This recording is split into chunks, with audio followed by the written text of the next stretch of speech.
gentlemen, boys and girls, children of all ages, thank you for joining us tonight. I'm your host, Brandon Haggany. And I'm Channing Martin. Welcome to NSEN Sports. Breaking news, Tiger Woods actually won a golf tournament.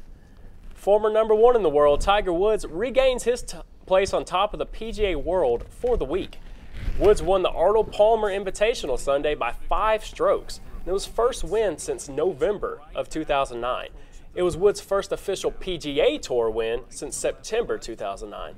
This was the last warm-up event for the upcoming Masters, where Woods has walked away with the green jacket 4 times. Well, Channing, it's actually getting a little hot in here, which means it must be time for Chris Burnett. It must be. In this week's Hot Seat. Welcome to the Hot Seat. I'm your host, Chris Burnett. In today's segment, I sat down with MTSU Blue Raider defensive tackle Jimmy Staten to discuss focuses of the offseason, the grind of spring practice, and goals both he and the rest of the program have heading into the 2012 campaign. We're sitting down today with Jimmy Staten, defensive tackle for the Blue Raider football team. Jimmy, thanks for being with us today. Hey, no problem. Appreciate you coming in, man. I want to start off today talking a little bit about last season, the way things finished. I know the wins and losses were not exactly something you guys were looking for, and I understand that.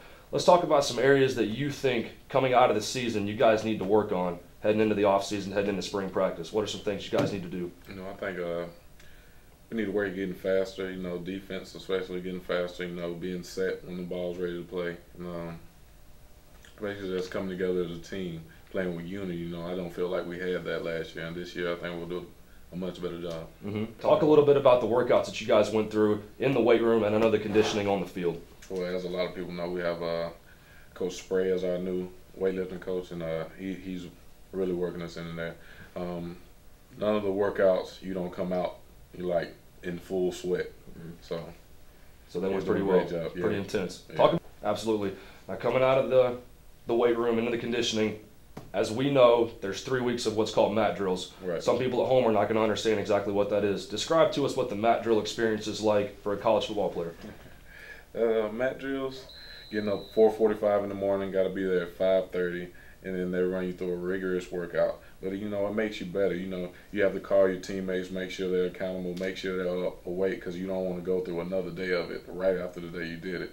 So, what are some drills that you're working on right now during individuals in order to get you where you want to be? Talk about some of the specific drills that you do so that people at home understand what it is you're going through every day. You get up on this thing called a pin, you know, about half, something like that. It helps us stay low, you know, and you need to stay low when you're coming off a ball against an offensive lineman. Absolutely. And our offensive linemen now are in a 3-point stance, what makes it, you know, easier for them to get up under us if we don't stay low. And me being tall, you know. What are some things that you will do and your defensive line will do to get ready for the season? Because you're going to have to be out there by yourself. Right. Tell us about it. Like, that comes back to team unity. We got to be accountable for each other. Even though the coaches aren't there, you know, we got to get up. You know, me being a leader, I got to get up, call the plays. You know, we're going to be here this time. We're going to go over these drills, you know. And it's like we go out there, we do some bag drills, some get-offs, make sure we're ready for the offensive line. We get out there and go against them also. You know, not to the point where, you know, we'll be in full pads. Right. Well, we'd like to wish you the best of luck this coming season. I know that you guys are going to work hard in spring practice. Wish you the best of luck in your spring game going into the summer. Stay healthy.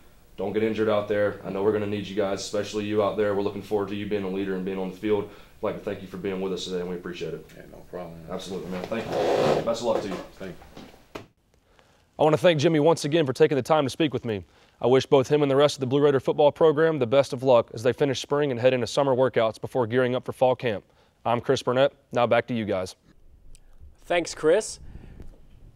Welcome back to NSEN. Look who it is, everyone. It's Jordan Powell here to join us for a little debate segment. Channing hit on it a little bit earlier. Chipper Jones, during spring training, has announced that he will retire after this season with all of the injuries that he's had piling up over the last couple of seasons. I'm going to start with you, Jordan. Is Chipper Jones a Hall of Famer?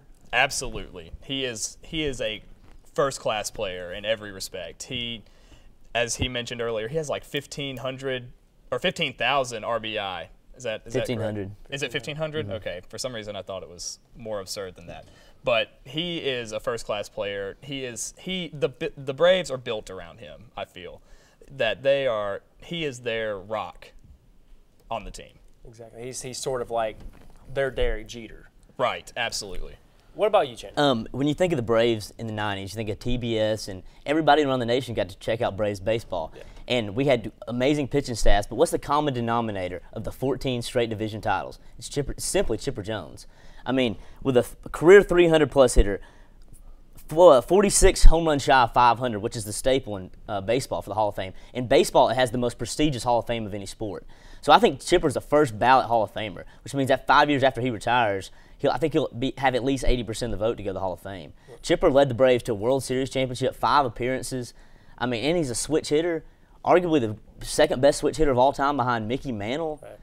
I mean, I don't know how you can't argue that Chipper's a guaranteed Hall of Famer. Okay, going back to you, Jordan.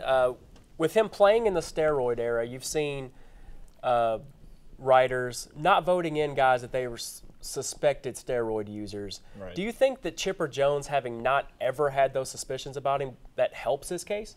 I think absolutely, because peer pressure of doing steroids during that time with other players succeeding far beyond other players in the league who weren't doing steroids. And then you think about Chipper Jones, who has had success of that level without using steroids. I think that's absolutely on his side for the Hall of Fame. What about you, Channing? I mean, when of all these years of speculation, of all the names we've heard, the Mitchell report, all the players that came to be proven to be taking steroids, Chipper Jones' name never was once mentioned. Right. And I think he deserves a lot of credit for that.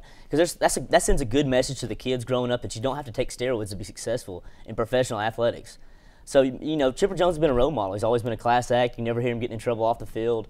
And besides that, I mean, he's been a heck of a baseball player for the last 19 yeyears. Now, you're a Braves fan. Mm-hmm.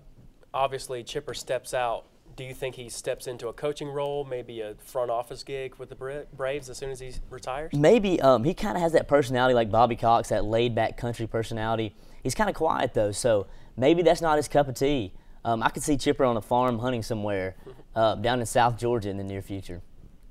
What about you? Do you think coaching or front office management is in Chipper Jones' future? I think maybe a coaching job, maybe a front office job. I think definitely he will still be involved in the Braves franchise for sure after he retires, because he's just been such a, I don't want to say motivational spirit, but definitely one that the whole team can get around for sure.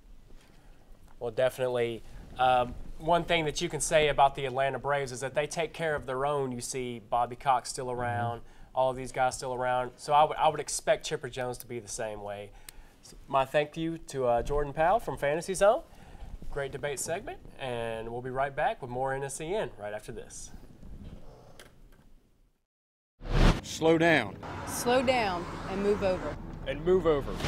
When you see lights, vests, Or reflectors. please give us some room. After being spurned by Peyton Manning, the Tennessee Titans are moving quickly to begin filling their biggest needs. The Titans agreed to a 5-year, $35 million deal last week with former Oakland Raiders defensive end Cameron Wembley. The deal guarantees him $13.5 million, with $11.5 of that coming in the first year alone. The 28-year-old Wembley tallied 16 sacks over the course of the last 2 seasons in Oakland.